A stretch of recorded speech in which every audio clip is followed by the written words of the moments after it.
Mas vamos lá, né? Deixa o tempo no tempo dele e a gente vai trabalhar aqui, beleza? Eu vou fazer o seguinte, vou compartilhar já aqui com vocês a minha tela. Nós estamos começando teoria de carteiras. Essa matéria é muito importante, que cai muito no módulo 2. Ela é a matéria predominante do módulo 2, né? Então é muito importante que vocês conheçam bem a matéria, tá? Eu tive uma reunião na Planejar hoje, uma reunião bastante interessante, né?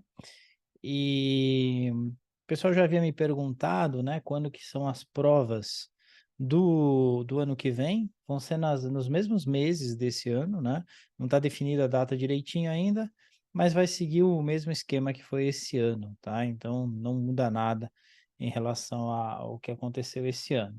Então comecinho do ano, né, foi, se eu não me engano, foi 1º de abril esse ano, talvez seja finalzinho de março no ano que vem, aí depois tem junho, aí depois tem outubro, né? Ou finalzinho de junho ou começo de julho, ou finalzinho de março ou começo de abril, tá? Então, só para aqueles que ainda vão fazer prova no ano que vem, é bom que saiba. Levei também para o pessoal da Planejar aquela questão que a gente andou discutindo a respeito do fato de que não se pode mais entrar com recurso no tempo depois da aula, depois da prova, né? O que eles falaram foi o seguinte, que tinha choviam recursos todos iguais, que claramente era um movimento de massa capitaneado pelas escolas preparatórias na segunda-feira, né. Por isso que eles não deixam mais agora, afinal de contas, você está com a questão na mão, você tem que no domingo mesmo aproveitar a prova lá e fazer, o recurso, né, impetrar o recurso, tá certo? Mas então o que eu disse foi o seguinte, que era importantíssimo que houvesse um tempo extra, que não comesse o tempo que vocês têm para fazer a prova, que já é um tempo limitado. Eles falaram que já chegou no ouvido deles esse feedback, né, eu reforcei, e que eles vão procurar já para a próxima prova, eh, já estão falando com a Fundação Carlos Chagas nesse sentido, para que na próxima prova já haja essa possibilidade, ou seja, você entra com recurso no mesmo dia, com a questão lá na mão, lá fazendo a prova, só que você teria um tempo extra em relação ao seu tempo de prova, né, o que já seria uma ajuda muito grande, né.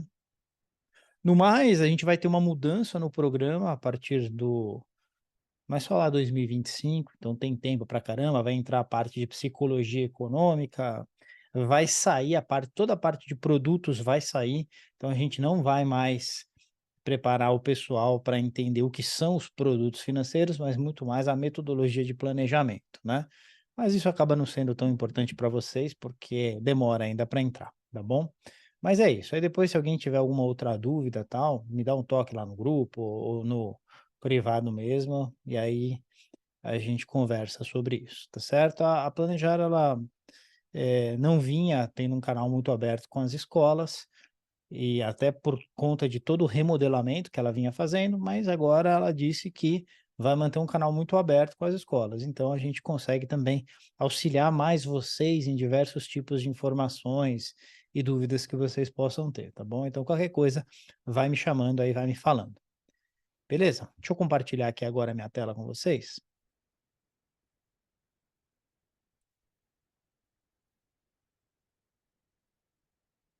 Olha lá.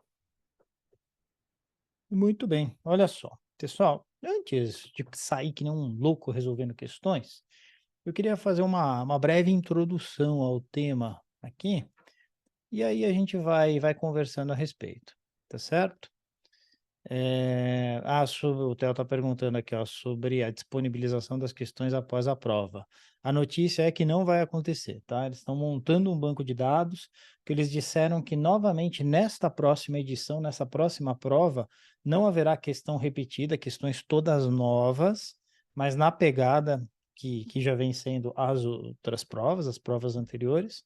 Mas a ideia deles depois, Theo, é quando tiver um banco grande o suficiente, reduzir o número de questões que são feitas por exame. Então vão começar a requentar aquelas questões que já foram, por isso que eles não vão liberar o banco, tá bom? Então é isso. Mas vamos lá, eu vou abrir aqui a minha luzinha, então vem comigo aqui,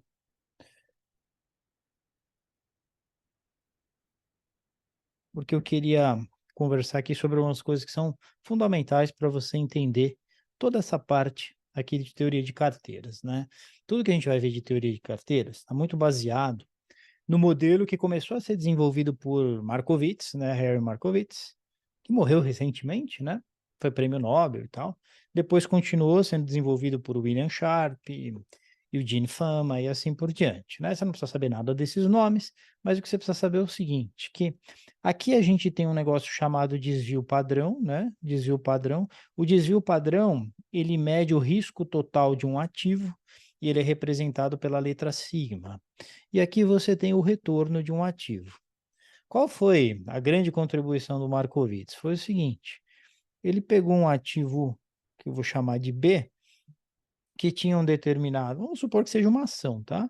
Que tinha um determinado desvio padrão e tinha um determinado retorno histórico, que ele considerou como o retorno esperado, tá certo? Então, esse é o retorno de B, beleza? E aí ele pegou um outro, que era o ativo A, tá certo? E esse ativo A, ele fez o seguinte, esse ativo A, ele calculou aqui o desvio padrão, né? Então, desvio padrão de A, que era o desvio padrão de B, tá certo? E tinha um retorno para esse ativo A. Retorno para o ativo A. Esse era o retorno do B. E aí, olha que interessante. Quando ele pegava uma carteira que ele misturava o B com o A, ele chegava a uma configuração assim. Ou seja, se eu tivesse somente o ativo A na carteira, eu tinha um certo retorno e eu tinha um desvio padrão. Quando eu punha uma determinada quantidade aqui de ativo B e ativo A, o desvio padrão da carteira, que eu vou chamar de sigma do portfólio, o desvio padrão da carteira, era menor do que do A e do B. Então, se juntava o A e o B, e o desvio padrão se reduzia, o desvio padrão da carteira. Enquanto que o retorno ficava num ponto médio, aí depende da ponderação como era. Então, você tinha um retorno que ficava num ponto médio entre o A e B, só que o desvio padrão não ficava aqui num ponto médio. Estão vendo? O desvio padrão ficava menor do que o menor desvio padrão, que era o do A. Então, o cara falou, caraca, se funciona desse jeito, vale a pena ter uma carteira diversificada. Porque o retorno fica na média, fica num retorno médio, dependendo de quanto que eu coloco do ativo B e quanto que eu coloco do ativo A, mas o risco diminui. Então, é ilógico a gente ter um portfólio, ter uma carteira que não seja diversificada. Porque quanto mais diversificada for essa carteira, mais para cá vem o risco do portfólio. Tá vendo? Mais para cá vem o risco do portfólio. E esse foi o modelo, então, desenvolvido por Harry Markowitz. E aí ele viu o seguinte, ele viu que ele poderia colocar uma série de ativos, né? Uma série de ativos aqui, tá certo? Uma série de ativos, e isso ficou conhecido como a fronteira eficiente. Na verdade, a fronteira eficiente é essa parte aqui, ó, né? Então, digamos que essa parte aqui para baixo não é. Fronteira eficiente é essa parte aqui para cima, tá vendo? Então, é aquela parte em que você consegue montar uma carteira específica, né? E a carteira de mercado ela está aqui, né? Carteira de mercado ela vai estar, vou colocar ela bem aqui, ó, vai estar aqui a carteira de mercado, que é, por exemplo, o índice Bovespa, bem diversificado, está aqui na fronteira eficiente, né? Eu reduzi ao máximo possível o risco, né? Ok? E aí, o que que acontece? Eu tenho, se eu tiver um ativo só específico, o que que vai acontecer? Vai estar aqui, o outro vai estar aqui. Mas quando eu tenho uma carteira de mercado, eu puxo o meu risco para cá e, ao mesmo tempo, o meu retorno fica interessante, tá certo? Então, isso é o que foi chamado de fronteira eficiente.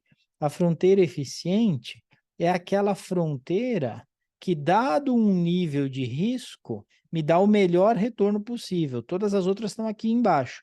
Lembra que isso aqui é retorno, né? Então, retornos aqui são menores, retorno na fronteira eficiente é maior. Esse aqui é o retorno de mercado, por exemplo, tá? Então, o que que acontece? Você vai ver que você não tem nada aqui para cima, você não tem retornos aqui. Fronteira eficiente, ela é o ponto mais alto. Beleza? Muito bem. Aí vem um cara chamado William Sharp, E ele diz o seguinte: ah, mas tem mais. Se eu quiser uma carteira com desvio padrão igual a zero, eu vou pegar o ativo livre de risco. Por quê? Porque o ativo livre de risco, ele está sempre subindo um pouquinho. Isso quer dizer o seguinte, que se eu invisto no ativo livre de risco, hoje eu tenho um capital de R$ 100.000.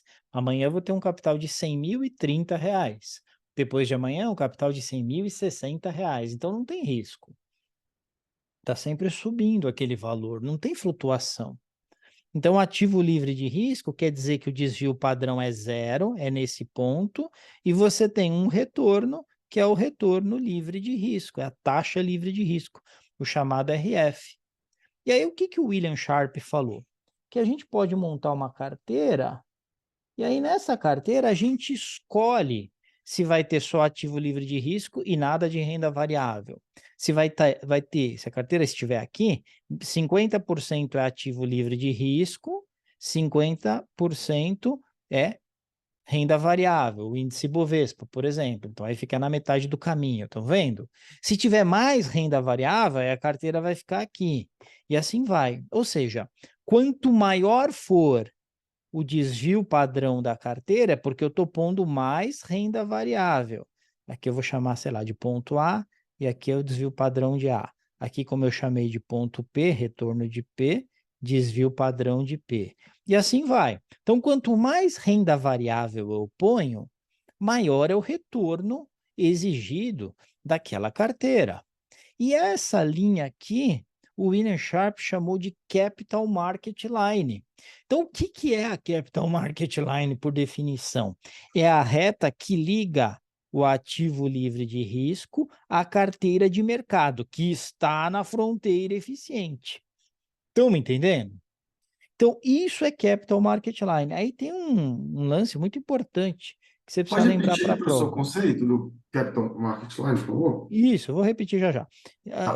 Tem um lance que você precisa lembrar aqui para a prova, que é o seguinte, que na Capital Market Line, você tem no eixo X desvio padrão, sempre desvio padrão, tá certo? E vai ser importante que cai questão assim, tá? No eixo X, desvio padrão, tá certo? E no eixo Y, você tem retorno, sempre, tá certo? Retorno, sempre. Beleza? E aí, voltando na pergunta do colega, qual que é a definição? A Capital Market Line é a linha, portanto, uma reta, tá certo? É uma linha reta que conecta a taxa livre de risco, que é essa aqui, esse RF aqui, tá vendo? Conecta ela à carteira de mercado. E o que é a carteira de mercado? É esse ponto M aqui, que é, no caso do Brasil, o índice Bovespa. Ou se você estiver usando o IBX, o IBX 100, né? Ou se você estiver falando do mercado americano, é o S&P 500, assim por diante. É um índice de ações diversificado o suficiente para ser representativo do mercado daquele país. E quando você junta com a taxa livre de risco, você tem a Capital Market Line. Isso num gráfico que tenha no eixo Y a taxa de retorno, que tenha no eixo X o desvio padrão. Tá claro? Muito bem. Então, isso é a Capital Market Line. Mas aí tem uma coisa a mais, né? Que eu vejo que o pessoal não ensina, eu fico louco não ensinar algo que é o mais importante. Essa é a taxa livre de risco, como eu falei para vocês. Essa é a carteira de mercado, não é? Então, a carteira de mercado, você tem aqui a fronteira eficiente. O que é a Capital Market Line? Repete aí para mim, o que é a Capital Market Line? Vou ficar parado aqui enquanto vocês não repetem. A linha conecta a taxa livre de risco à carteira de mercado. Show, valeu. Ótimo. Então, olha só, vou conectar. Conectei. Então, essa é a Capital Market Line, tá certo? Muito bem. Se liga no seguinte. Todos os pontos que estão em cima da CML, da Capital Market Line, têm o mesmo índice de Sharp, tá certo? Então, todos têm o mesmo índice de Sharp. Legal? Tá, mas o que é índice de Sharp, Felipe? Você não nem falou o que é isso. Índice de Sharp é um índice usado para mensurar a eficiência de investimentos, de fundos, por exemplo, de carteiras, pode ser de ativos individuais também, mas o mais comum é para fundos. E o índice de Sharpe, que você não precisa decorar, porque se você olhar lá no formulário da prova, olha só, se liga, vou abrir aqui o formulário para vocês. Só um minutinho. Formulário CFP. Você vai olhar aqui, então não esquenta a cabeça para decorar o índice de Sharpe, que ele vai aparecer aqui para você, ó. Índice de Sharpe, tá vendo? Vai na sua tela. Ele é o retorno esperado, exigido, que seja, menos a taxa livre de risco, dividido pelo desvio padrão, tá certo? Então, o que que é o índice de Sharpe? Imagina aqui, o ativo livre de risco, ele é 5%. Aí eu tenho uma carteira aqui que o retorno é 7%, tá certo?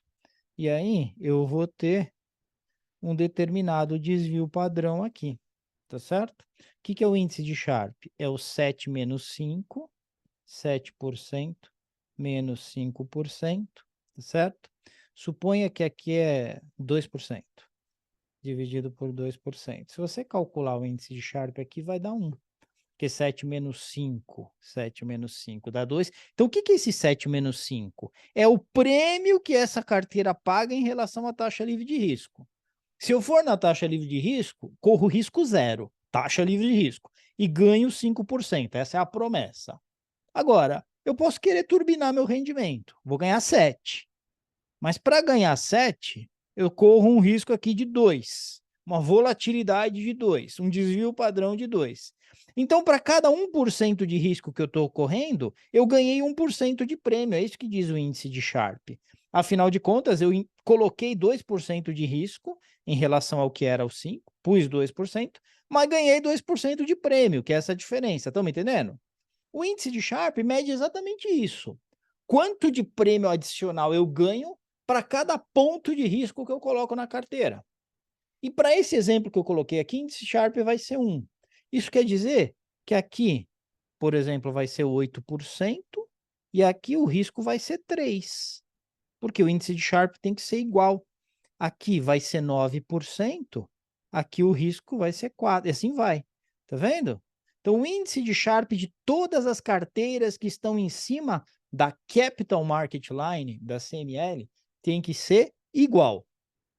Beleza? Tá claro isso daí?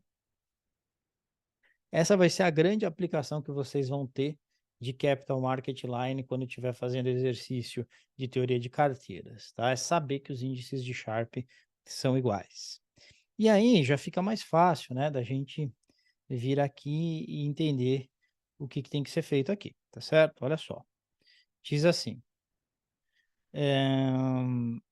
o ativo A tem retorno de 8%, com desvio padrão de 5%. Galera, desenha, tá certo? Desenha. Vem aqui, você sabe que falou desvio padrão, então você já sabe que é o desvio padrão que está aqui. Retorno, tá aqui então. Retorno, nesse caso, deixa só retorno, tá? Aí tem um determinado ativo que é o ativo A. E está dizendo que o ativo A ele vai ter desvio padrão de 5, tá certo? E retorno de 8. Então, o ativo A ele está aqui. Estão vendo? Beleza, tá aí. Taxa livre de risco é quanto? É 6. Então, a taxa livre de risco é 6. O RF, ele fica aqui, ó. RF igual a 6, ele fica aqui. Beleza? Muito bom. Qual seria o retorno esperado por um ativo de risco? 3%. Um ativo de risco, 3%, tá certo? Por que eu sei que está aqui onde eu pus esse pontinho?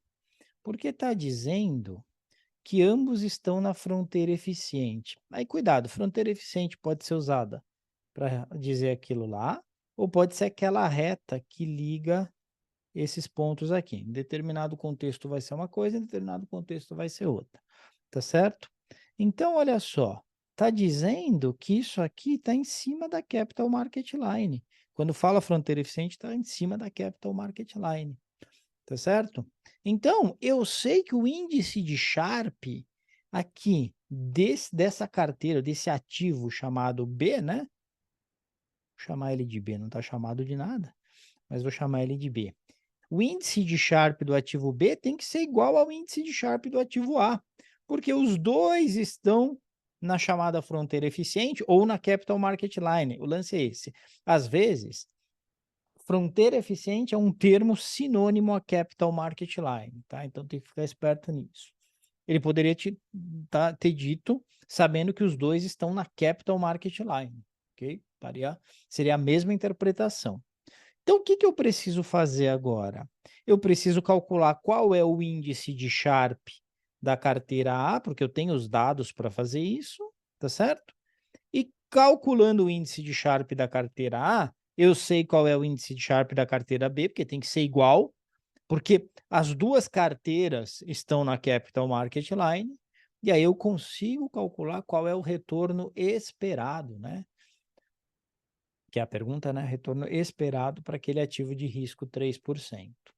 Tá bom? Então, vou fazer aqui com calma. Você teve dúvida? Não deixa a aula passar. Não fica com vergonha, me pergunta, a gente explica quantas vezes precisar, tá? Então, olha só, índice de Sharp da carteira A, se você não lembrar da fórmula, não tem problema, você vem aqui e busca, ó. Então, é o retorno esperado ou exigido, né? Menos a taxa livre de risco, dividido pelo desvio padrão, tá certo? Aqui ele está dizendo, né, que o retorno esperado ele é 8%, tá certo? 8%. O ativo livre de risco, tá certo? Que taxa livre de risco é 6%. E está dizendo que o desvio padrão é 5%, né? O risco é 5%, tá? Desvio padrão é 5%. Então, você vai saber qual é o índice de Sharp da carteira A. 8 menos 6 dividido por 5, né? Deixa eu chamar minha HP aqui. 8, enter, 6 menos 5 divide 0,40. Então, o índice de Sharp aqui, ele é 0,40. Beleza? Muito bem. Então, o que vai acontecer? O índice de Sharp da carteira B também tem que ser 0,40, tá certo? O lance todo é que eu não sei o retorno. Então, é um retorno de B menos 6%, que é a taxa livre de risco, tá certo? Dividido pelo risco da carteira B, que é 3%, isso tem que dar igual a 0,40. Por que tem que dar igual a 0,40? Porque os índices de Sharp têm que ser iguais, porque as duas carteiras estão em cima da Capital Market Line. Beleza? Então, como é que faz isso aí? Não sei se você lembra, multiplica em cruz aqui a bagaça, tá certo? Então, você faz lá, vai dar 3% vezes o índice... Ah, não. Viajei aqui, pessoal. Segura aí.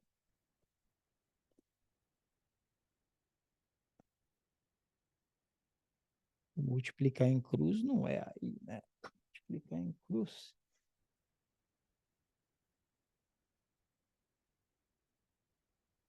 RB dividido aqui por 3%, né? Multiplicar em cruz é aqui, tá certo? Então, o que você vai fazer? 3% vezes 0,40, né? 3% vezes 0,40, olha lá, 3 vezes, vai dar 1,20%, né? 3% vezes 0,40, deixa eu fazer sem pressa aqui, 3% vezes 0,40 é igual a RB menos 6%. RB menos 6%, beleza? 3% vezes 0,40 dá 1,20%, tá certo? Que é igual a RB menos 6%. Beleza? Muito bem. O que eu vou fazer? Passa o RB para esse lado de cá, né? Então, menos RB é igual a menos 6%, tá certo? Menos 1,20%. Legal? Muito bem. multiplica tudo por menos 1, né? RB vai dar igual a 7,20%. Não vou pôr ao ano, porque não está o ano. 7,20%. Beleza? Tranquilo? Então, você vai ver que dá 7,2. Fazer com cuidado e lembrar que em cima da Capital Market Line, você tem índice de Sharpe igual, tá certo? Para quantas carteiras lá estiverem. Beleza? Tranquilo? Dúvidas? Então, tá bom. Vamos ver essa questão número 2. Considere os ativos abaixo citados e as afirmações.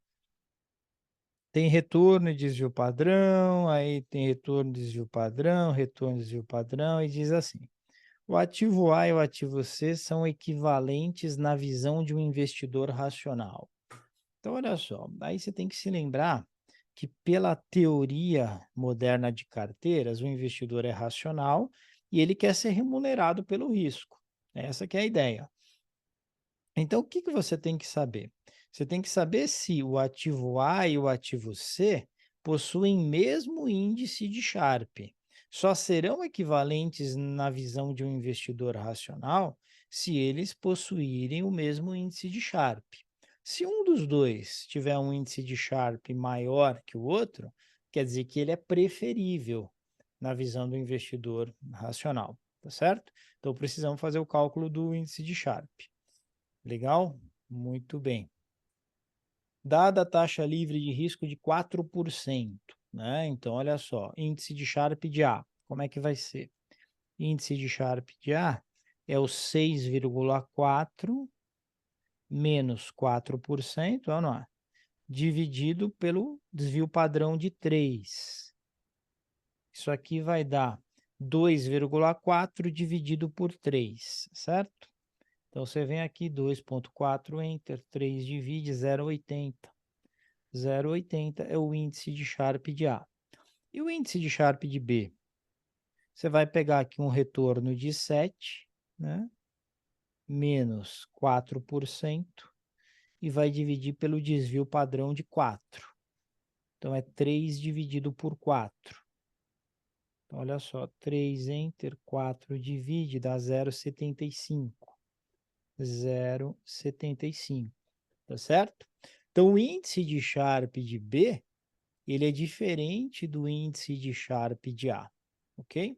Se eles são diferentes, esses dois ativos não são equivalentes, legal? Então, essa era o C, né? Presta atenção aí, Felipe. Espero que eu use o índice de Sharpe de B para não ter perdido tempo aqui, né? Vamos ver. Então, olha só, 8% menos a taxa livre de risco, que é 4, dividido pelo desvio padrão de 5, tá? 8 menos 4 dá 4%, né? 4 dividido por 5, 4 Enter, 5 divide, 0,8, aí sim, hein? 0,8. Então, de fato, né? Índice de Sharpe de A é igual ao índice de Sharpe de C. Então, ativo A e ativo C são equivalentes na visão de um investidor racional. Então, já lembra disso, tá? Do ponto de vista do investidor racional, sempre é necessário que você ajuste o retorno pelo nível de risco. E esse ajuste é feito pelo índice de Sharpe. Legal? Muito bom. 2. O ativo C não deveria ser considerado para a montagem da carteira, né? Então, está dizendo aqui que o ativo C ele não deveria ser utilizado, não deveria ser considerado. A pergunta é por que ele não deveria ser considerado, né? Então, ele só não deve ser considerado se eu tiver um ativo, por exemplo, com o mesmo nível de risco e um retorno superior, ou algo assim, tá certo? Então, é meio complicado a gente afirmar isso num primeiro momento. Eu vou deixar aqui, ó, deixa de sobreaviso, né? Deixa por último. Depois, por último, a gente dá uma olhada nele. Vamos dar uma olhada aqui na 3. O ativo com melhor relação risco-retorno é o ativo D. Então, como que eu vou saber se o ativo D é o ativo com melhor relação risco-retorno? Eu preciso calcular o índice de Sharpe dele. Então, o índice de Sharpe do ativo D. Qual que é o índice de Sharpe do ativo D? 8,5 menos o 4%, que é o ativo livre de risco, tá certo? Dividido por 5. É 4,5 dividido por 5, né? 4,5, enter. 5 divide, dá 0,9, é o melhor índice de Sharpe. Melhor índice de Sharpe, né? 0,9. Beleza, então tá clara, né, que a alternativa 3 aqui, e ela está correta, tá certo? Então, o que que acontece aqui, né? A gente já sabe, e fazer prova tem muito a ver com isso, né? A gente já sabe que a 1 e a 3 estão corretas. Então, aqui não poderia ser, essa aqui poderia ser, essa aqui não poderia ser e essa aqui não poderia ser, tá certo? Então, sem dúvida, 1, 2 e 3 estão corretas, a que a gente tem que marcar a alternativa B, porque aqui contempla tanto a 1 quanto a 3. A 2 não analisei ainda, né? Como que a gente deveria analisar a 2 aqui, né? A gente deveria pensar da seguinte forma, olha só, monta aqui, né? Vamos ver se você entendeu direitinho o que está acontecendo aqui. Aqui tem desvio padrão, aqui tem retorno, sempre, tá? Desvio padrão versus retorno, a gente faz o gráfico e a linha da Capital Market Line e você consegue enxergar os índices de Sharpe, tá bom? Então, o que que é a linha da Capital Market Line? É um RF que sai aqui de quanto? De 4%, porque o RF é 4%, tá certo? E vai crescendo aqui, beleza? Muito bem. Aí o que acontece? Você tem o ativo A. O ativo A, ele me dá um retorno de 6,4, não é? Então, ele me dá um retorno aqui de 6,4. Beleza? Muito bem. O ativo B me dá um retorno de 7, então um pouquinho acima, ele dá um retorno de 7%. Esse é o A, esse é o B, tá certo? Por que que os dois estão em cima aqui da mesma linha, né? 0,80 e 0,80, tá certo? Aí o que que acontece com o ativo B, tá certo? Ah, não, aqui o B ele não tem ele tem 7% aqui de retorno, né, pessoal? Ele tem 7% de retorno e ele tem 4% de taxa livre de risco, 4% de desvio padrão. Mas ele, como ele tem um 0,75 aqui de índice de Sharpe, ele não está na Capital Market Line, né? Ele está abaixo da Capital Market Line, o que também não importa para a gente agora, né? Mas se você olhar lá o ativo C, o que que vai acontecer com o ativo C?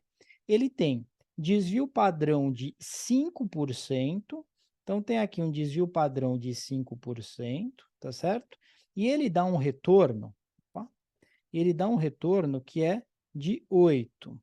Só que você tem um outro ativo, que é o ativo D, que também tem desvio padrão de 5, eita, mas dá um retorno de 8,5. Tá vendo? Então, o que que você... Eita, nós. Você tem esse aqui que é o C, você tem esse aqui que é o D. Só que o D está mais alto que o C. Ou seja, eles têm o mesmo nível de risco, só que o D entrega um retorno superior.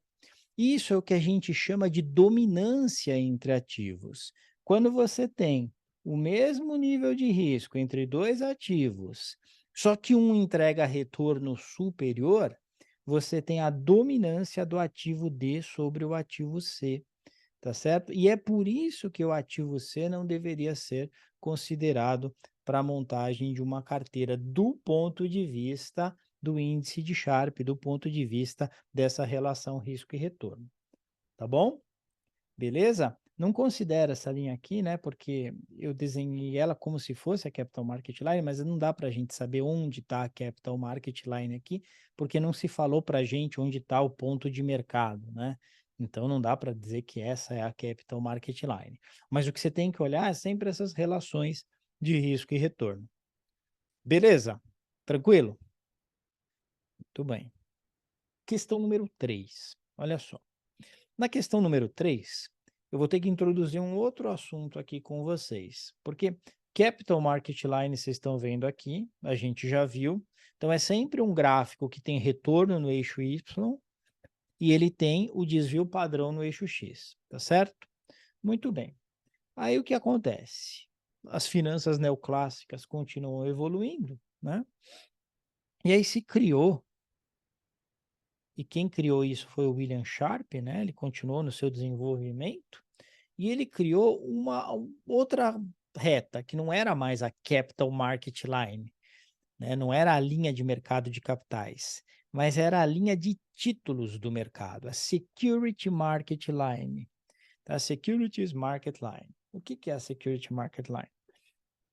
Ele fez o seguinte, em vez de colocar aqui no eixo X o desvio padrão, ele colocou o beta. Já explico o que que é esse beta. E aqui no eixo Y estava o retorno, normal, retorno. Só que no eixo Y estava o beta. E ele dizia o seguinte, o que importa numa carteira diversificada não é nem o desvio padrão, o que importa é o beta. Portanto, é o que acontece com um ativo quando o mercado sobe ou quando o mercado cai. Porque um investidor diversificado, de um modo geral, ele tem que estar preocupado só com o risco sistemático. Ou seja, quando a bolsa estiver caindo, se a carteira dele estiver muito arriscada, está com um beta muito alto, aí ele vai perder mais dinheiro. E aí ele disse o seguinte, a Security Market Line, ela vai fazer o seguinte, ela é uma reta, né? Tá uma reta meio estranha, mas considera uma reta, tá, pessoal? E assim, ela liga a taxa livre de risco à carteira de mercado, igual a Capital Market Line. Mas a grande diferença é que aqui no eixo X eu vou ter o beta e a carteira de mercado, invariavelmente, ela vai ter um beta igual a 1, tá certo? Sempre beta igual a 1. Por quê? Porque essa é a definição da carteira de mercado. Ela é a carteira que tem beta igual a 1, ela é a referência, tá certo? Então, se eu investir em ativos que têm beta inferior a 1 e eles estiverem na minha Security Market Line, eles tendem a dar um retorno inferior à minha carteira de mercado. Se a minha carteira ela tiver mais renda variável, ela está pertinho da carteira de mercado. Se ela tiver mais renda fixa, ela está pertinho da carteira RF, da taxa livre de risco. Então, as pessoas, os investidores, elas vão ter um percentual da sua carteira em taxa livre de risco, em renda fixa, por exemplo, e outro percentual em renda variável.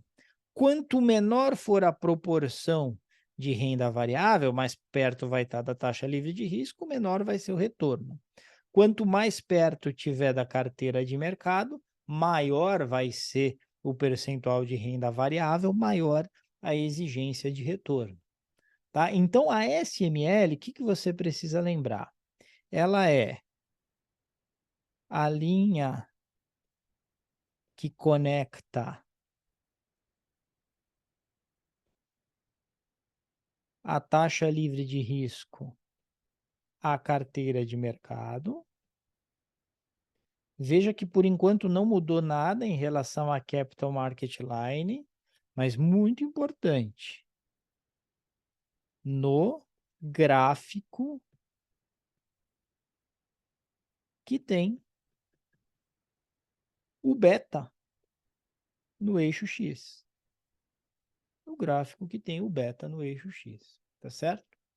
E daqui, pessoal, é que nasce o modelo CAPM. Porque o que é o modelo CAPM? É um modelo que vai dizer o seguinte, o retorno exigido, né? O retorno exigido de uma carteira é uma taxa livre de risco, uma taxa livre de risco no mínimo. Então, se o beta for igual a 0, pelo menos eu tenho que ganhar essa taxa livre de risco, mais beta vezes o quê? Esta diferença que a gente tem o retorno de mercado, menos o retorno livre de risco. Então, o que que acontece? À medida que a gente vai crescendo aqui no beta, eu vou tendo uma exigência de retorno que vai crescendo. Então, essa minha Security Market Line, ela mostra a exigência de retorno pelo modelo CAPM. Quanto maior é o beta, mais eu tenho que ter de retorno naquela carteira ou naquela ação. E assim, tá certo? Então, vamos dar uma olhadinha aqui no exercício para ajudar a gente. Olha só, a compreender o que está acontecendo aqui. Existe uma ação chamada Medo 3 e hoje ela está R$ 25. Legal? E estima-se que ela vai chegar ao final do ano cotada em 28, tá certo? Nesse período também se estima um dividend yield de 6% em relação ao começo, né? Em relação ao início do investimento. Sabendo que o beta da ação é 1,3, tal, é para recomendar a compra, a venda, o que que é para fazer, né? Primeira coisa que a gente vai olhar é o seguinte, nós estamos falando de beta aqui, né? Se estamos falando de beta, não tem nada a ver com Capital Market Line. A Capital Market Line seria se a gente estivesse falando de índice de Sharpe, se a gente estivesse falando de desvio padrão, mas não tem nada a ver com índice de Sharpe, desvio padrão e tal. A gente está falando de beta, então ou vai ser essa aqui ou vai ser essa aqui, é a Security Market Line. E aí, o que que eu digo para vocês? Gente, façam o gráfico, tá? Não vou nunca cansar de falar isso na minha vida. Façam o gráfico para resolver esse tipo de exercício, que fala da Security Market Line. E fazendo o gráfico é que a gente entende o que está acontecendo, tá? E olha só, aqui no gráfico, a gente já enxerga algumas coisas. Começa sempre com a taxa livre de risco. Quanto que é a taxa livre de risco? 11%. 11%. Legal? Muito bem. E aí está dizendo o quê?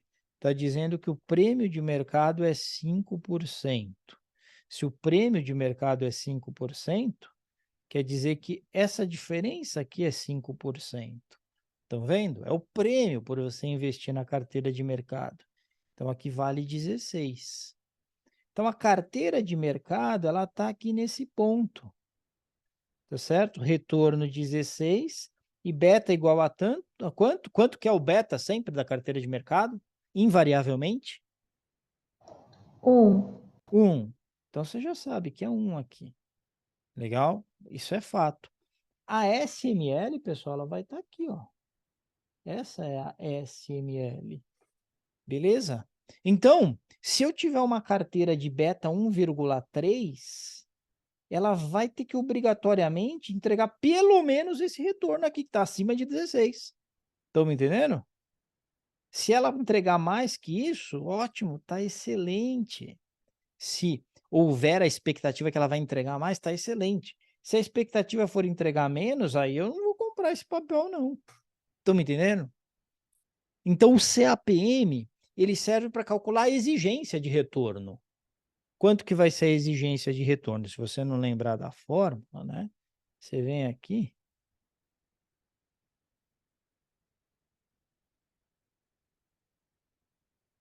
Olha lá. Tá aqui, ó, CAPM.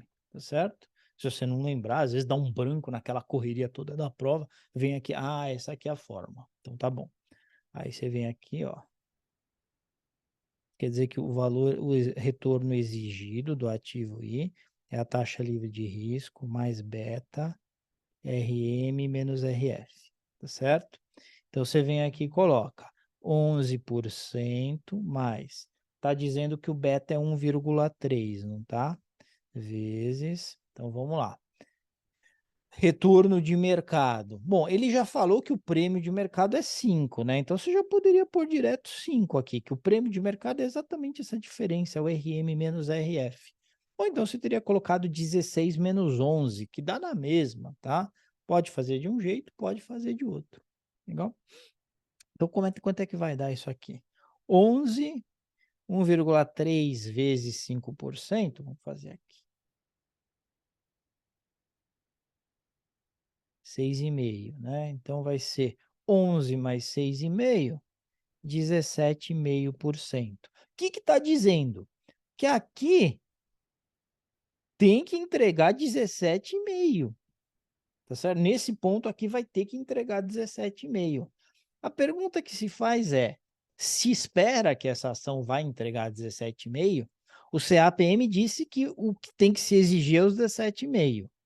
Agora, o que o analista está dizendo é que o papel está a 25, vai chegar a 28 no final do ano. Vamos ver isso aqui. Então, olha só, 25 no valor presente, 28 no valor futuro, 1N, porque é o período, isso aqui é uma taxa de 12. Então, tem 12% de ganho de capital. 12% é ganho de capital esperado, né? Ganho de capital, porque vai sair de 25 e vai até 28. Tá certo? E um dividend yield de 6. Então, tem 6% de dividend yield. Tá certo? Então, 6% de dividendos.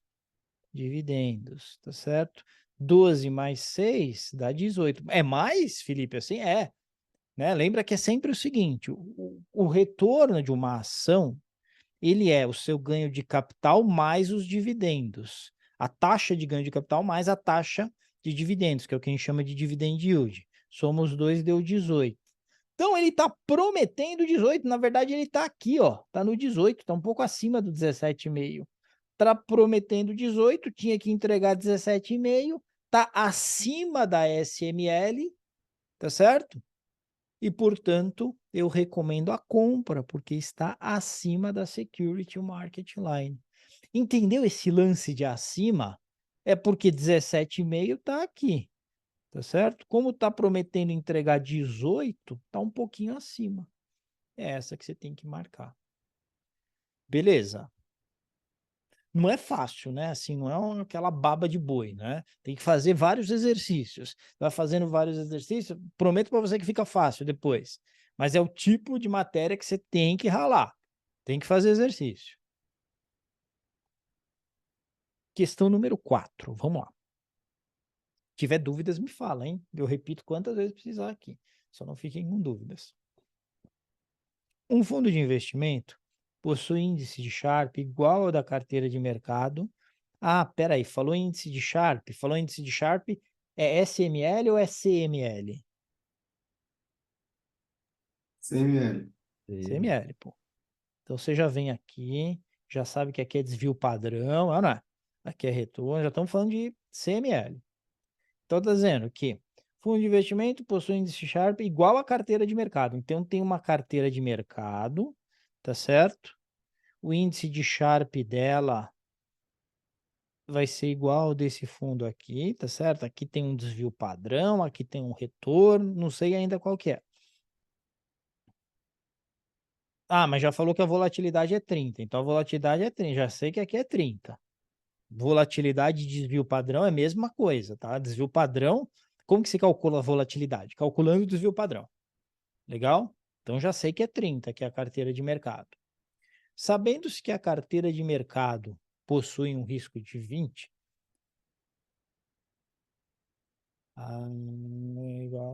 não, eu interpretei errado. Peraí, pessoal, desculpa. Volta a fita. O que ele está dizendo é diferente, né? O que ele está dizendo é o seguinte. O que ele está dizendo, olha só. Um fundo de investimento possui índice de Sharpe igual à carteira de mercado e volatilidade de 30. Então, esse aqui é o fundo de investimento, vou chamar de P, tá? 30%, tá certo? Mas é o fundo, não é a carteira de mercado, está dizendo aqui. Sabendo-se que a carteira de mercado possui um risco de 20.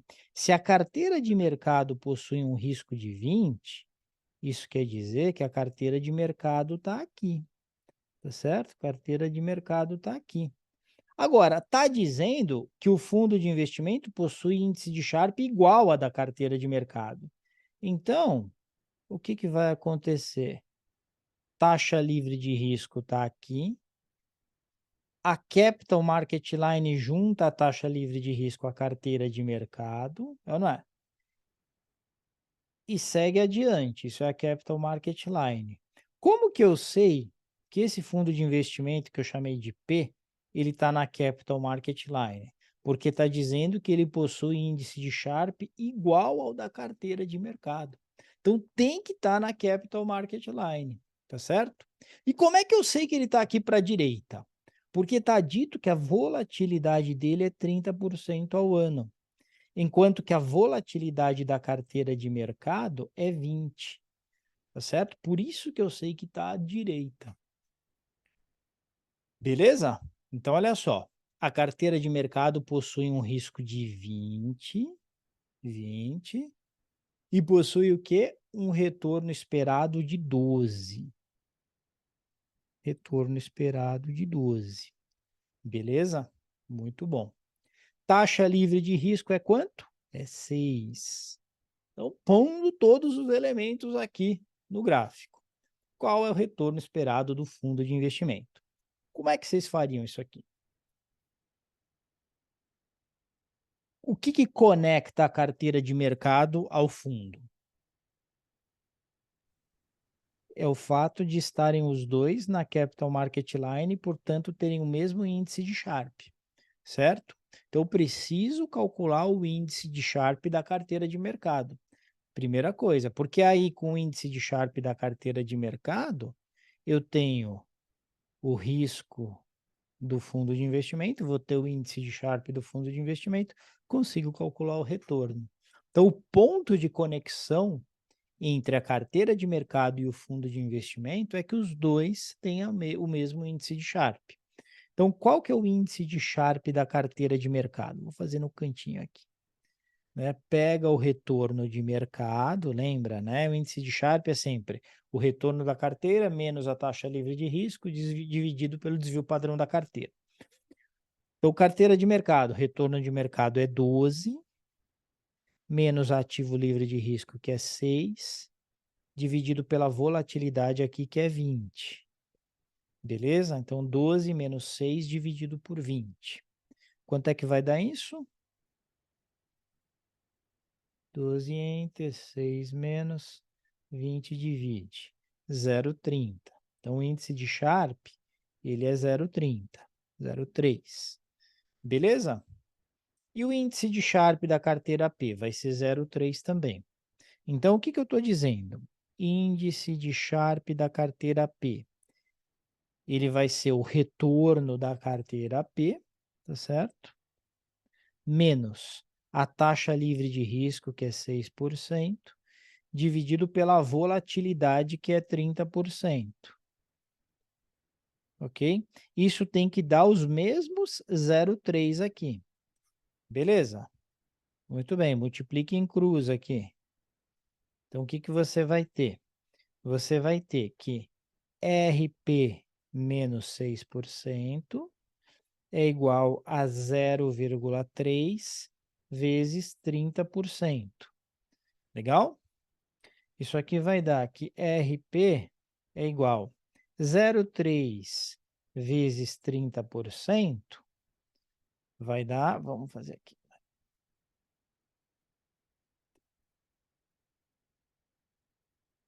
9%, tá certo? Então, vai dar 9%, essa aqui passa, que é menos, passa para lá como mais 6%. RP vai dar 15%. Beleza? Então, eu tenho que entregar nesse fundo 15%, porque se a carteira de mercado ela entrega 12 com uma vol de 20, essa vol de 30 obriga o fundo de investimento a entregar 15%. Tá certo?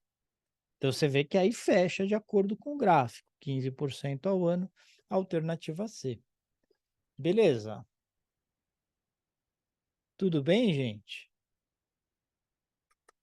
Dúvidas? Então, olha só, falou em Capital Market Line, você traz para cá, no eixo X, o desvio padrão, no eixo Y, o retorno. Falou em CAPM, em beta, a gente está falando em Security Market Line. E aí você faz o desenho igual ao do exercício anterior. Beta no eixo X e o retorno aqui no eixo Y. Tá bom? Vamos para 5? Olha só. A 5 um pouco mais qualitativa, né? Então, eu queria que vocês resolvessem a 5 aí. Vamos lá. A respeito da Capital Market Line e a Security Market Line, podemos afirmar, o que vocês acham?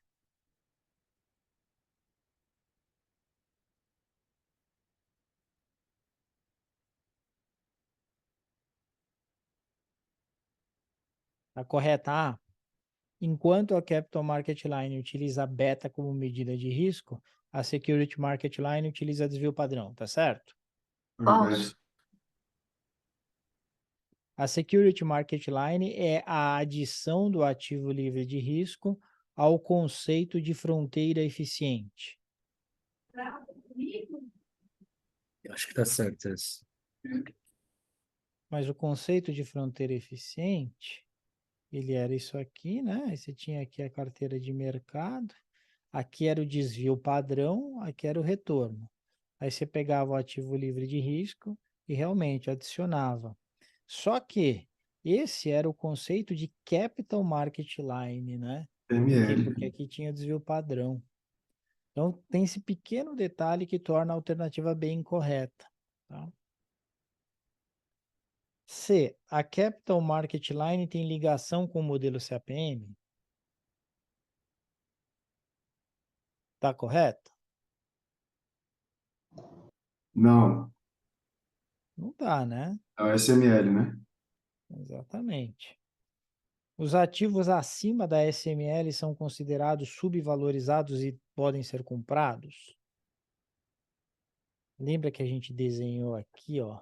Estava acima, né? Isso queria dizer o seguinte, queria dizer que o retorno que a gente esperava que esse ativo tivesse ia ser maior do que do que a SML, do que a exigência de capital, a exigência de retorno, tá certo? Isso quer dizer que se o retorno ia ser maior, é porque o ativo estava barato, então ele estava subavaliado. Então, tá correto isso aqui. Para ficar mais claro, né? Olha só. É como se eu estivesse dizendo o seguinte. Tá aqui a SML. Taxa livre de risco, tá certo? Isso aqui é uma reta, tá? Acredite ou não. Essa é a SML. Beleza? Então, olha só. Essa aqui é a exigência de retorno. Para um beta igual a 1, tem que me entregar um retorno de, sei lá, 12%. Para um beta igual a 0, a taxa livre de risco tem que entregar 6%. Para um beta maior, vai ter que entregar, sei lá, 13% aqui, 14%, e assim vai, certo?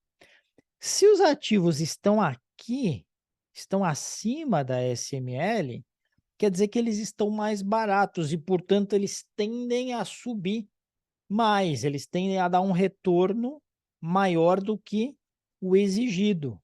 Então, eles estão subavaliados. A gente sempre busca comprar ações subavaliadas, tá certo? Então, estar subavaliado quer dizer que a gente espera que vai dar um retorno superior ao retorno exigido pelo CAPM, tá certo? O retorno exigido pelo CAPM olha para o risco dessas ações e fala, aqui tem que dar pelo menos 14. Só que eu estou esperando que essa ação vai subir para caramba e vai dar 18. Tá barata hoje. Porque eu estou comprando a um preço que para chegar no valor lá, vai subir 18. Então, realmente, está subavaliado. Está correto isso aqui. Então, você marca lá a alternativa D. Beleza? Questão número 6. Olha lá. Em um mercado em crise, em cenário de total aversão ao risco, a tendência é que a Security Market Line, em comparação com o mercado normal, tenha o quê? Um deslocamento integral para cima, integral para baixo, uma inclinação maior ou uma inclinação menor. Pessoal, desenha aqui para a gente conseguir entender. O que é a Security Market Line? É a conexão do RF com a carteira de mercado, certo? E o que tem que estar aqui? O desvio padrão, correto? Correto? Estou correto no que eu falei? Não, Não, é o beta. Ah, é o beta, é isso aí. É o beta. Security Market Line é o beta, tá certo? Muito bem. Agora, olha só. Se esse aqui é a carteira de mercado, aqui é o retorno de mercado. Legal? Pessoal, o que acontece num cenário de total aversão ao risco? Quando há uma aversão ao risco, os investidores, eles não desejam correr risco, tá certo? E, portanto, para que eles, em vez de ganhar a taxa livre de risco, a renda fixa, eles topem ganhar, colocar o dinheiro no retorno de mercado, eles vão exigir um retorno maior. Sabia disso? Então, a carteira de mercado, ela passa a estar aqui. Se ela passa a estar aqui, a minha Security Market Line, ela muda de posição. Ela passa a ser uma Security Market Line mais inclinada. Você tem um investidor mais avesso ao risco. Então, para cada pontinho de beta a mais, esse cara vai exigir um aumento, um incremento maior de retorno. Isso acontece muito durante as crises. Durante as crises, você tem um movimento chamado flight to quality. Então, o pessoal, como é investidor estrangeiro, começa a resgatar tudo que é grana de país emergente, né? O dólar nos países emergentes começa a ficar muito alto, porque está todo mundo querendo levar o dinheiro embora. Você tem, lembra quando teve, não sei se vocês lembram, vocês são novinhos, mas quando teve a crise do subprime, uma crise que foi concebida nos Estados Unidos, que aconteceu fortemente lá. E o que aconteceu com a cotação do dólar em relação às demais moedas do mundo? O dólar subiu. Por quê? Porque todo mundo queria transformar os seus recursos que estavam em países emergentes, em países em desenvolvimento, em dólares e levar para onde? Para o Porto Seguro, que eram as treasuries americanas. Olha que coisa, né? Então você passou a ter um aumento da aversão ao risco. Então vocês precisam lembrar disso para a prova, tá? Que sempre que você tem um aumento na aversão ao risco, você tem um aumento na inclinação, você tem uma inclinação maior da Security Market Line. Ficou claro por quê?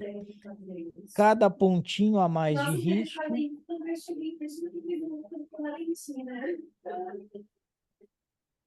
Eu não sei se está falando da aula. Acho que não, né? Enfim. Beleza, pessoal? Professor, Oi. eu não entendi direito porque ele fala total aversão a risco e pelo que eu entendo, né, assim, isso aqui é a primeira vez que eu estou tendo contato com essa matéria, né? Sim. Mas se ele tem total aversão a risco, por que que o risco no eixo Y aí vai aumentar? Aqui não é risco, aqui é retorno. Ah, tá, o risco é o... O Tá, risco é o beta. Então, o que retorno. acontece? Como a aversão está grande, para ele correr mais risco, ele exige um retorno maior, por causa da aversão. Quanto mais avesso o investidor está ao risco, mais inclinada é a curva, porque para cada pontinho a mais de risco que ele correr, ele exige um retorno maior. Ele até topa, mas o retorno tem que ser maior. Professor, Oi, O retorno anda junto com o risco, não anda não? como é que é? Retorno é diretamente proporcional ao risco, não? Exatamente. Só que essa proporcionalidade, ela muda de acordo com a aversão do investidor ao risco. Se o investidor está pouco avesso, o mercado está muito calmo, né? O que acontece? Ele topa uma curva bem assim, tá? Então, qualquer ganho adicional, ele topa correr mais risco. Então, você vê, está uma curva bem pouco inclinada.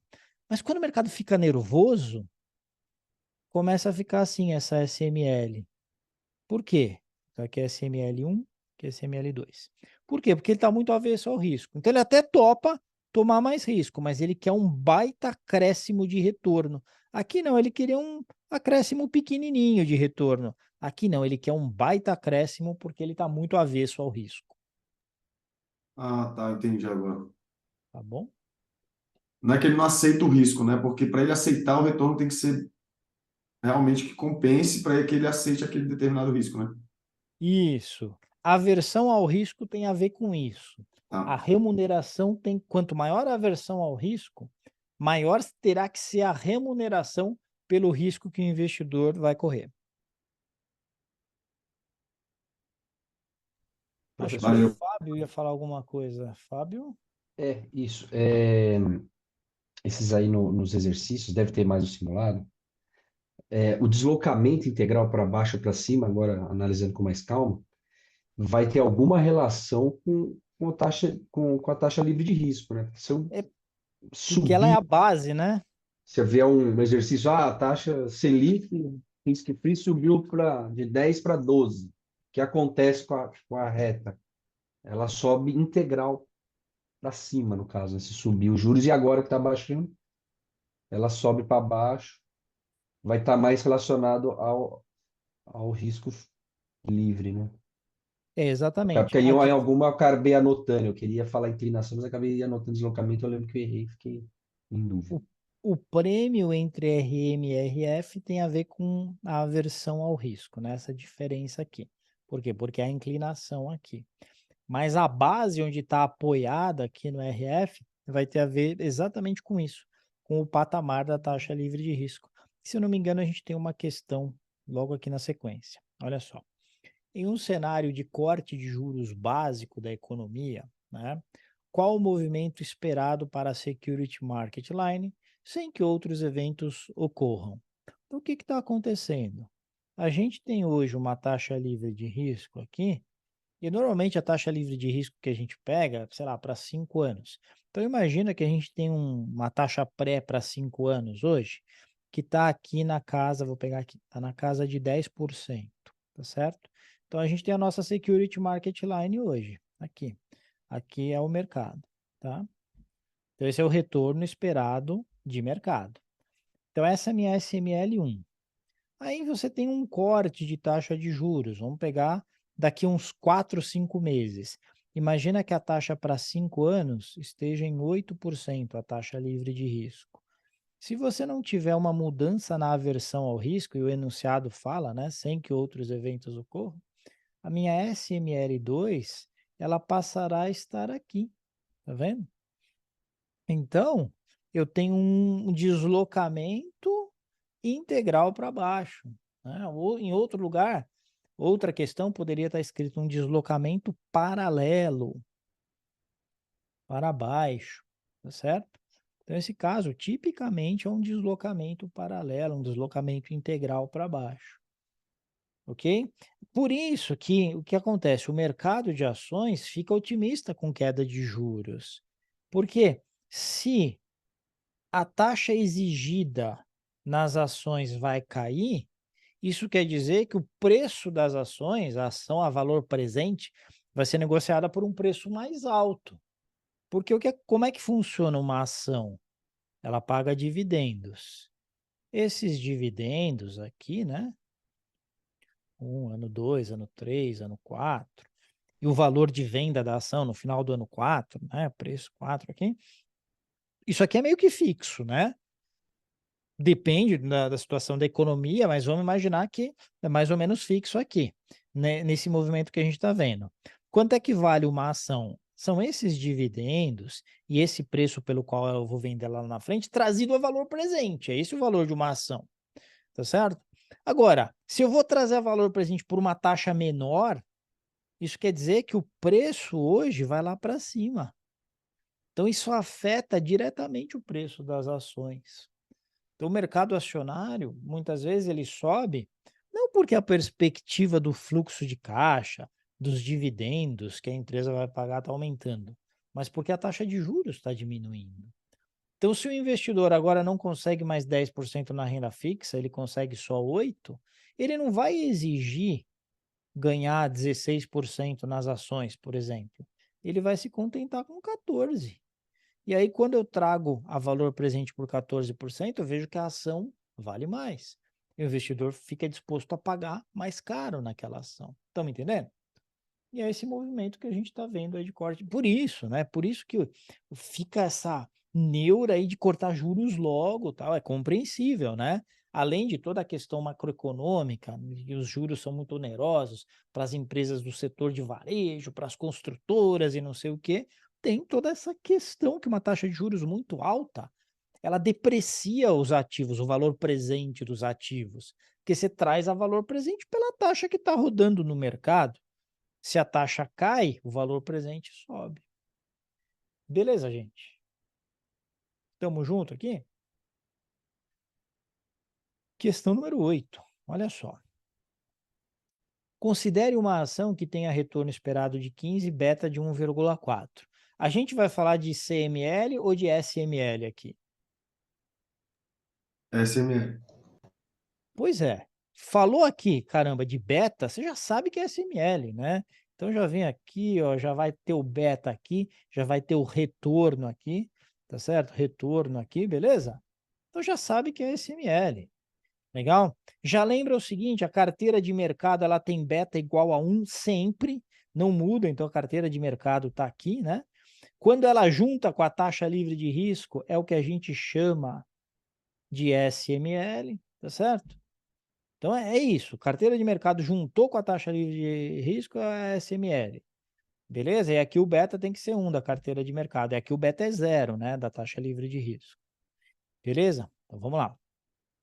Dado que o retorno esperado de mercado é 12, então já põe aqui 12, ó, 12, 12.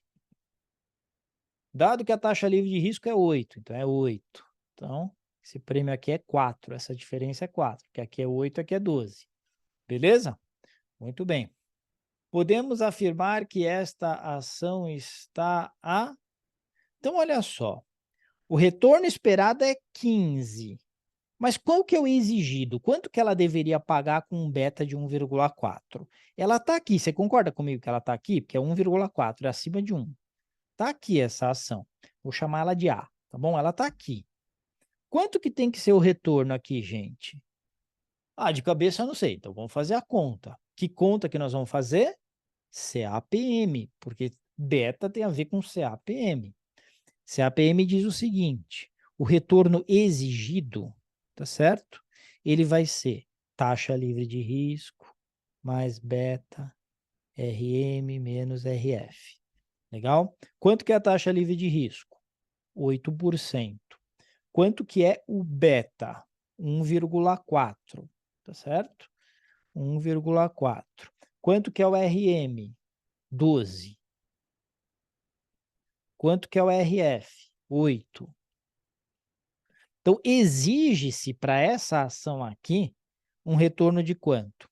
12 menos 8 dá 4%, tá certo? 4 vezes 1,4 vai dar 5,6%, mais 8 vai dar 13,6%. Exige-se 13,6%, tá certo? Então, aqui é 13,6% nesse ponto. Quanto que ela está prometendo pagar, essa sem vergonha? 15. 15. Então tá aqui, ó. Deixa eu só tirar aqui, que eu sempre faço as coisas... Ai, não. No lugar errado, peraí. Só para não me atrapalhar a vida aqui, tá? Então, tá aqui a bagaça. Tá prometendo pagar 15. Você concorda que tá acima da SML? Tá acima da SML, essa poçonhoca. Tá certo? Se tá acima da SML, a gente deveria recomendar a compra. Ô Felipe, o que você está querendo dizer quando promete? Quem promete? Quem está falando isso? Quem que é o louco que está falando isso? É o analista. Então, o analista está olhando e fala, pô, essa ação deve se valorizar tanto, vai pagar os dividendos. É, a estimativa nossa, né? E você tem relatórios, né? Às vezes você vê assim, preço-alvo de tanto, upside de 15%. Tem um upside de 15%. Você faz o CAPM e no CAPM está dando aqui 13,6%, quer dizer que o retorno esperado é 15%, o exigido é 13,6%, o retorno esperado é maior que o exigido, está acima da SML, você deveria considerar a compra do papel. Beleza?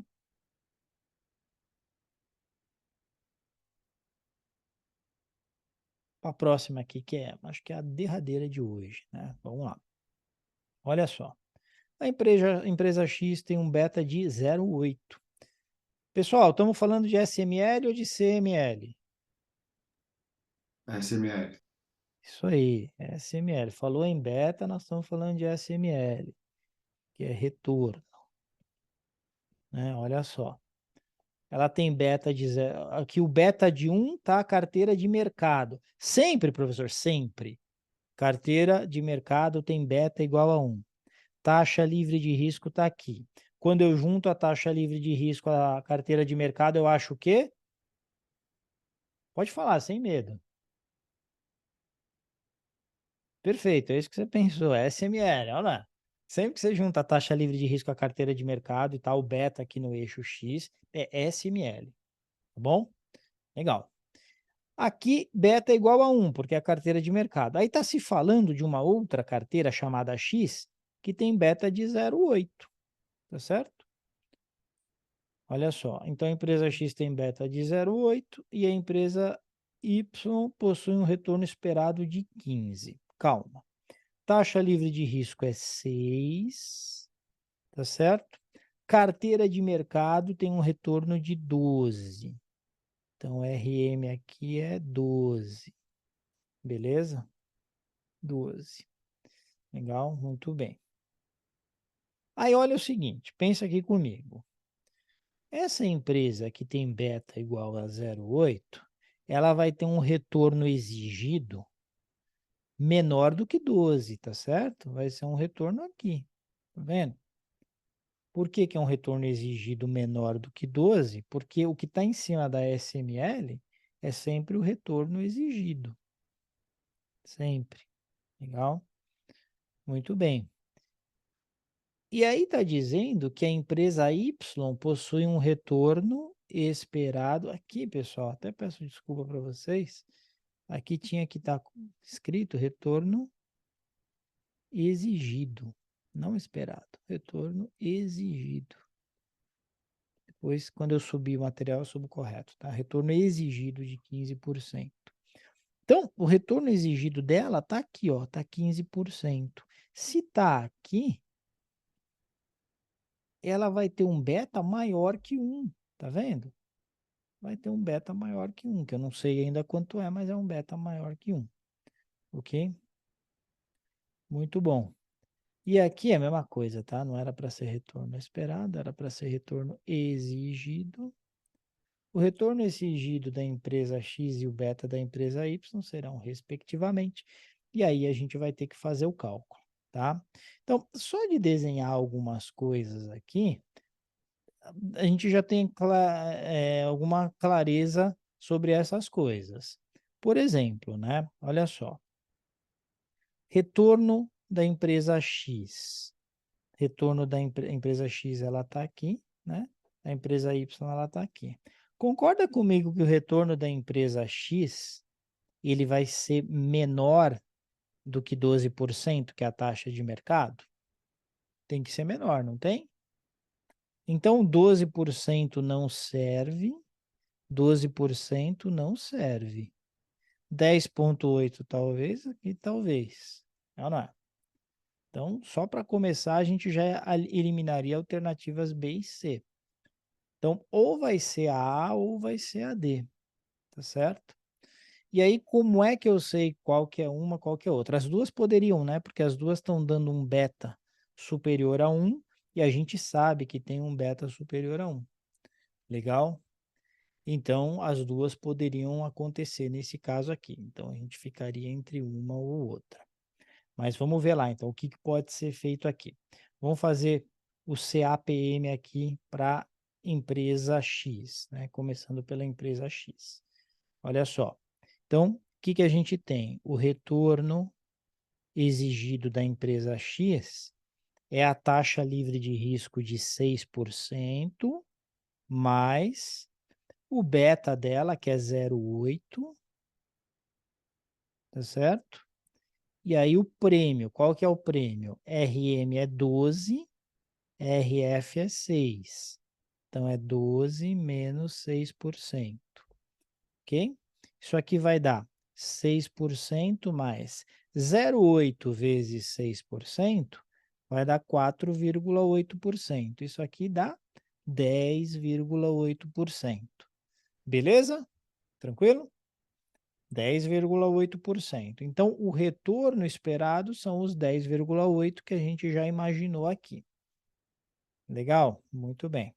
Agora, vamos olhar para a empresa Y. Na empresa Y, a gente tem que achar o beta dela, tá certo? Deixa eu ganhar espaço aqui.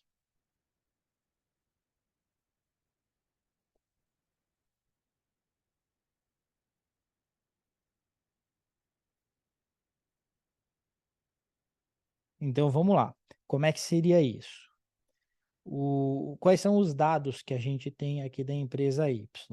A gente sabe que o retorno exigido dela é 15%, então o resultado do CAPM deu 15%. Isso é igual a quê? Isso é igual a 6%, que é a taxa livre de risco, mais beta, e aqui o prêmio, né? O prêmio é quanto? É o 12% do retorno de mercado menos os 6% do ativo livre de risco. Então, aqui é 6%. 12 menos 6 que vai dar 6. Tá certo? Muito bem. Então, isso aqui vai ser 6% vezes beta, ok? E aí faz 15% menos 6%, tá? Então, esse com esse. Então, beta vai ser igual a 15 menos 6, que dá 9%, dividido por 6%, que vai dar 1,5. Beleza? 1,5, então vai ser a alternativa A. 10,8 e 1,5. Então, tem alguns conceitos básicos, a gente precisa sair aqui dessa noite com esses conceitos. Fiquem tranquilos, tá? É uma matéria que quando você vê pela primeira vez, você não pega. Por isso que a gente vai ter que repetir. A gente tem uma segunda aula na quarta-feira, a gente repete algumas coisas, outras coisas vão ser novas. Mas assim, se você não fez as aulas gravadas, faz as aulas gravadas, que é uma matéria que o bicho pega. Olha só, CML, você tem desvio padrão no eixo X, muito importante. Capital Market Line une a taxa livre de risco à carteira de mercado. E muito importante, todas as carteiras da CML têm mesmo índice de Sharpe, certo? Sharpe. Então, falou em índice de Sharpe, eu sei que é CML, beleza? SML, muito importante, beta no eixo X, SML une a taxa livre de risco à carteira de mercado, isso é a mesma coisa.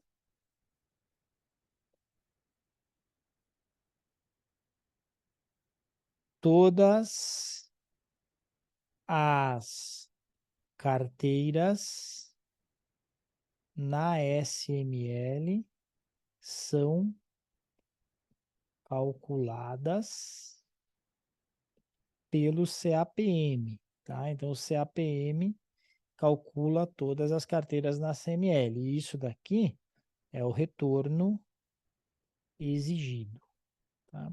E uma coisa muito importante é que a carteira de mercado tem beta igual a 1. Então, isso aqui vocês precisam saber, porque vocês vão utilizar o tempo inteiro quando estiver fazendo exercício de teoria de carteiras. Então, são esses 3 conceitos de CML, Capital Market Line, e esses 4 conceitos de SML, que é a Security Market Line. Beleza? Dúvidas?